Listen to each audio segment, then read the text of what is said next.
দেখো আমার মেয়ে আর বৌমা মিলে কি কি রান্না করে ফেলেছে। প্রথমেই দেখাচ্ছি কি বলো, এই দেখো একটা একটা করে দেখিয়ে দিয়ে, দেখো মাছের মাথা দিয়ে কি সুন্দর করে ঘন করে মুগ ডাল করেছে। মাছের মাথা দিয়ে মুগ ডাল, আর এই মাছের মাথা দিয়ে মুগ ডাল দিয়ে খাওয়ার জন্য এর সঙ্গে করে নিয়েছে ঝুরি ঝুরি আলু ভাজা, একদম ঝুরি ঝুরি করে আলু ভাজা।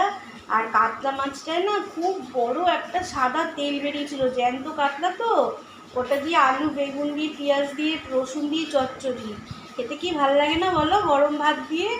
এইটা করেছে।